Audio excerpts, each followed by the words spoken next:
जब से दोबारा नीतीश कुमार और तेजस्वी यादव साथ आए हैं, साथ मिलकर के सरकार बनाए और उसके साथ साथ सरकार चल भी रही है।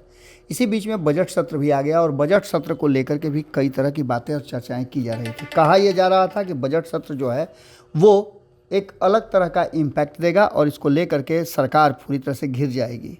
लेकिन इन सब बातों से अलग जो वर्तमान स्थिति बनी है उसमें नीतीश कुमार और तेजस्वी यादव के संबंधों को लेकर के एक बार फिर ये बात स्पष्ट हो गई है कि दोनों में नीतीश कुमार का अभी भी लगातार प्रभाव बरकरार है।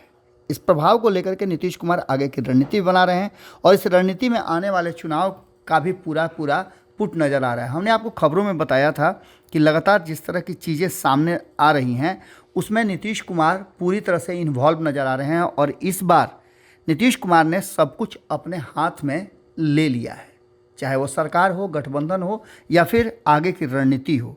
इन्हीं मुद्दों को देखते हुए स्पष्ट ये नज़र आ रहा है कि नीतीश का सिग्नल मिलते ही तेजस्वी यादव ने जो योजना बनाई है उसमें भाजपा पूरी तरह से चारों खाने चित हो गई है।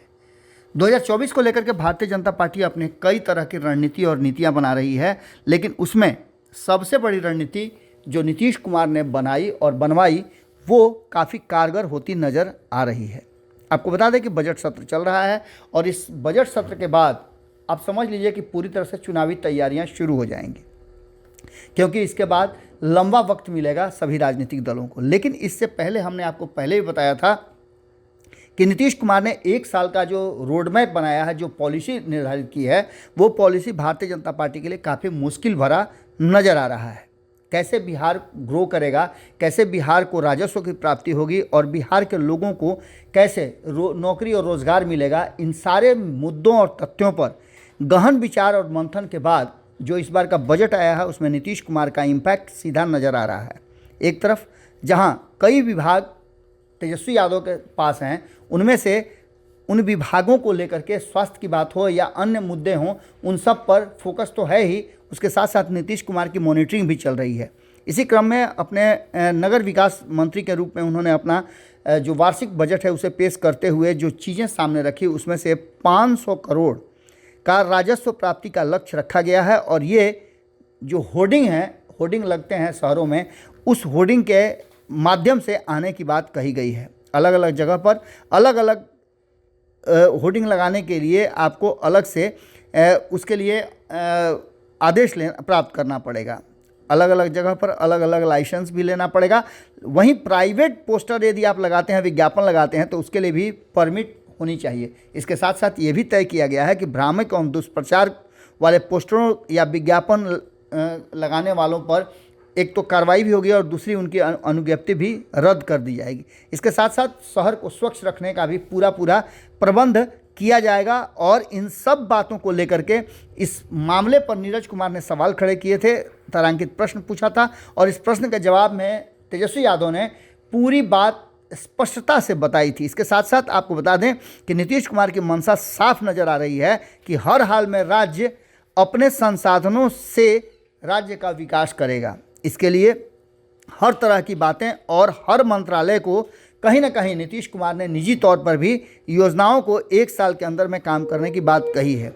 इसके साथ साथ आपको बता दें कि नीतीश कुमार इन सभी चीज़ों की खुद मॉनिटरिंग करेंगे। वहीं आपको बता दें कि राजस्व एवं भूमि सुधार विभाग ने 3 माह के अंदर 10,000 नियुक्ति देने का जो बात कहा है, मंत्री आलोक मेहता ने इस पर अमल करने की भी बात कही है। तो रोजगार की बात करें तो वहीं उद्योग विभाग 10 लाख रुपए सब्सिडी सहित लोन देने के लिए पूरी तरह से अपनी कमर कस चुका है, जिससे कि नए नए उद्योग लगाए जाएंगे।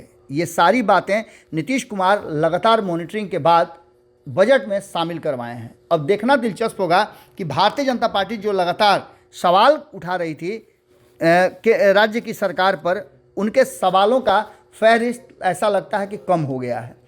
जिस तरह से विधानमंडल की कार्रवाई चल रही है और बजट सत्र पर अलग अलग विभाग के वाद विवाद चल रहे हैं, उसमें देखा यह जा रहा है कि सरकार का हैंड अपर है।